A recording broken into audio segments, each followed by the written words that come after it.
नमस्कार मंडळी, American life Marathi web या आपल्या चॅनलवर तुमच्या सर्वांचं पुन्हा एकदा खूप खूप स्वागत. आजचा ब्लॉग अमेरिकेतल्या एका महत्त्वाच्या आणि मोठ्या प्रमाणावर साजरा होणाऱ्या सणावर आहे आणि तो म्हणजे थँक्सगिव्हिंग. भारतामध्ये तुम्ही ब्लॅक फ्रायडे सेल हा प्रकार ऐकलाच असेल. अमेझॉन, मिंत्रा सारख्या ऑनलाईन शॉपिंग साईट्सवर आणि मॉल्समध्ये सुद्धा इयर एंडला ब्लॅक फ्रायडे सेल चालू असतो. तर हा ब्लॅक फ्रायडे सेल नेमका काय असतो, तो कसा चालू झाला आणि थँक्सगिव्हिंग आणि याचा काय संबंध आहे हे आज बघूयात. तर तुम्ही अजूनही या चॅनलला सबस्क्राईब केलं नसेल तर लगेच करा. तुमचं एक सबस्क्रिप्शन आपल्या या युट्यूब फॅमिलीला मोठं करण्यासाठी आणि या व्हिडिओला जास्तीत जास्त लोकांपर्यंत पोहोचवण्यासाठी खूप महत्त्वाचं आहे. आणि हो, हा व्हिडिओ शेवटपर्यंत नक्की बघा. चला सुरू करूयात. थँक्सगिव्हिंग हा सण दरवर्षी नोव्हेंबर महिन्याच्या 4th थर्सडेला साजरा केला जातो. हा सण अमेरिकेतल्या मॅसेच्युसेट्स या स्टेटमधल्या प्लिमथ या टाउनमध्ये सुरू झाला. याची सुरुवात 1621 साली झाली, जेव्हा प्लिमथ येथे इंग्लंडहून मेफ्लावर नावाच्या जहाजाद्वारे आलेल्या पिलग्रिम्सने स्थानिक अमेरिकन लोकांबरोबर पहिला थँक्सगिव्हिंग साजरा केला. यावेळी त्यांनी यशस्वी पीक काढल्याचा आनंद साजरा केला आणि त्यासाठी देवाचे आभार मानले व पहिल्या कडाक्याच्या हिवाळ्यातून जगून बाहेर पडल्याबद्दलही कृतज्ञता व्यक्त केली. यानंतर 1863 मध्ये प्रेसिडेंट अब्राहम लिंकन यांनी थँक्सगिव्हिंगला नॅशनल हॉलिडे म्हणून डिक्लेअर केलं. त्यावेळी अमेरिकेत सिव्हिल वॉर सुरू होते आणि लिंकन यांनी लोकांना एकत्र आणण्यासाठी ग्रॅटिट्यूड म्हणजेच कृतज्ञतेचा संदेश दिला. थँक्सगिव्हिंगला फॅमिलीज आणि जवळचे फ्रेंड्स एकत्र येऊन पारंपरिक पदार्थांचा आनंद घेतात, ज्यामध्ये turkey, mashed potatoes, cranberry sauce, pumpkin pie, sweet potatoes असे पदार्थ असतात. मोठ्या शहरांमध्ये थँक्सगिव्हिंग परेड आयोजित केल्या जातात, जसं की न्यूयॉर्कमधील मेसीज थँक्सगिव्हिंग डे परेड जगप्रसिद्ध आहे. आणि सर्वात महत्त्वाचं म्हणजे ब्लॅक फ्रायडे. थँक्सगिव्हिंग नंतरचा दिवस म्हणजे ब्लॅक फ्रायडे, जिथे मोठ्या प्रमाणावर शॉपिंगसाठी सेल्स आणि डील्स असतात. ब्लॅक फ्रायडे हा शब्द पहिल्यांदा फिलाडेल्फियातनं आला. थँक्सगिव्हिंगच्या दुसऱ्या दिवशी कस्टमर्सच्या मोठ्या गर्दीमुळे रस्ते आणि वाहतूक बंद होत होती. यामुळे फिलाडेल्फियातल्या पोलिसांनी या दिवसाला ब्लॅक फ्रायडे असं नाव दिलं.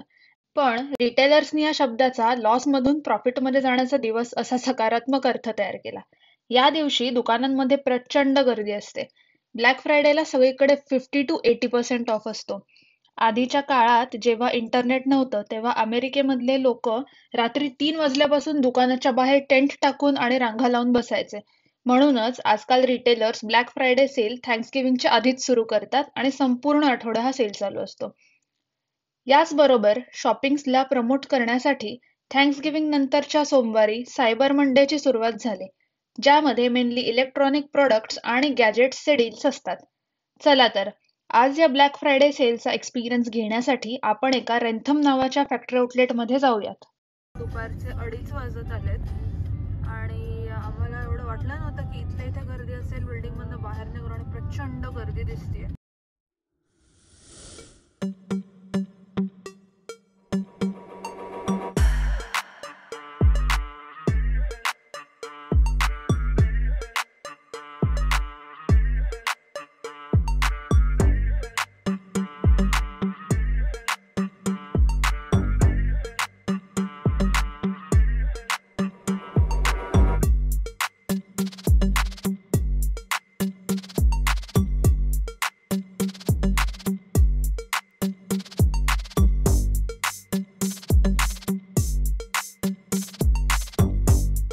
बाप रे, बघितली का गर्दी?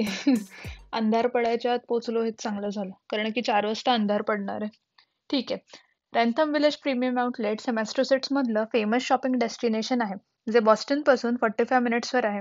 इथे 170 पेक्षा जास्त ब्रँड्सचे स्टोअर्स आहेत, जसं की Nike, Adidas, Coach, Kate Spade, Versace, Michael Kors, Chanel, Louis Vuitton आणि ज्यांची मी नावं घेतली नाही ते सगळे. हे फेमस असल्यामुळे दुसऱ्या जवळच्या स्टेट्समधले लोकही इथे शॉपिंगसाठी येतात. इथे आउटलेट्सला असं ओपन एअर डिझाईन असतं, ज्यामुळे हे आउटलेट्स जास्त आकर्षक वाटतात.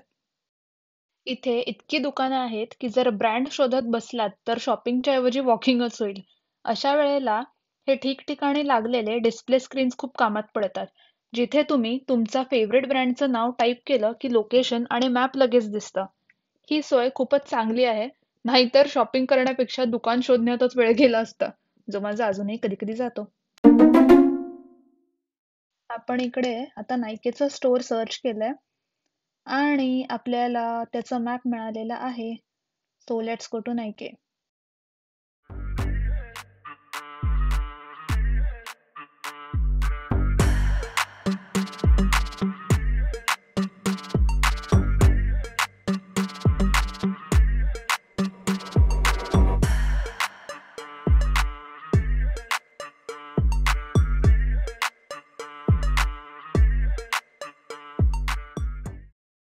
आणि मला दिसलेलं आहे लिंट.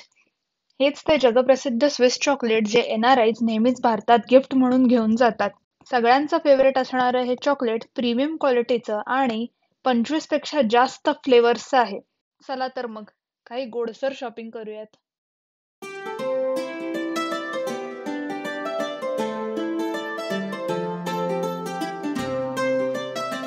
आता आपण लिंटमधनं बाहेर आलेलो आहोत. थंडी वाढत चालली आहे आणि थंडी पडल्यावर कोलंबियात तर जायलाच हवं. कोलंबिया हा सुद्धा एक फेमस ब्रँड आहे जो स्पोर्ट्सवेअर आणि विंटरवेअर क्लोथ्ससाठी फेमस आहे. इथल्या हेवी विंटर आणि स्नोमध्ये सर्व्हाइव्ह करण्यासाठी बरेच हेवी जॅकेट्स घालावे लागतात, जे इथे मिळतात. आता अजून थोडेसे चे ब्रँड्स बघूयात.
चालता चालता मस्त फुलांचा सुगंध आला आणि बाथ अँड बॉडी वर्क्स जवळच असल्याचं लक्षात आलं.